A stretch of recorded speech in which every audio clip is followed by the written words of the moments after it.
Under the hot sun of a rugby league field, a young boy stood watching his heroes train.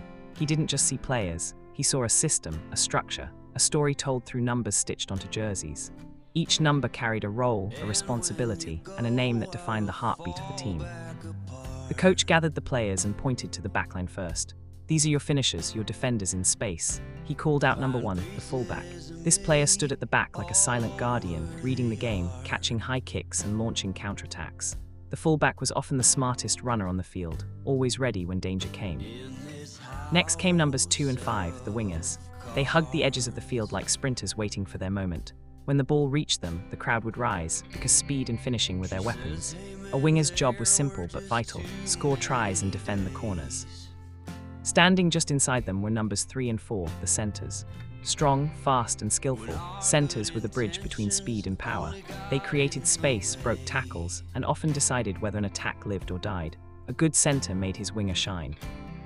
Then the coach's voice grew more serious. Now the brains of the team. He pointed to number 6, the 5/8, and number 7, the halfback. These two were the playmakers, the thinkers. The halfback guided the team like a general, organizing plays and controlling the kicks.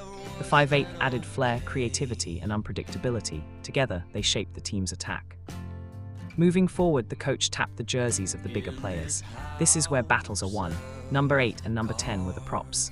These were the engines of the team, charging into the defensive line, gaining meters, and setting the platform. Every run they made was a test of strength and courage. In the middle stood number 9, the hooker. Quick, sharp, and always alert, the hooker controlled the ball from the play-the-ball area. He passed swiftly, ran when defenders were tired, and connected the forwards with the backs. He was small compared to the props, but his impact was massive. On either side of the field were numbers 11 and 12, the second rowers. These players combined strength and mobility. They tackled hard, ran strong lines, and supported both attack and defense. They were like warriors covering every inch of the battlefield. At the back of the forward pack stood number 13, the lock forward. This player was unique, part forward, part playmaker. The lock worked tirelessly, tackling, passing, and linking the play between forwards and backs. He was often the hardest worker on the field. The boy listened carefully, realizing that rugby league was more than just a game of running and tackling. It was a story of unity, where every number had a purpose, and every player had a role to play. As the training ended, the coach smiled and said, "Remember, the number on your back is not just a number, it is your duty to the team."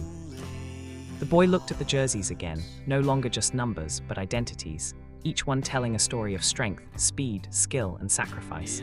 And one day he dreamed he would wear one of those numbers and become part of that story himself.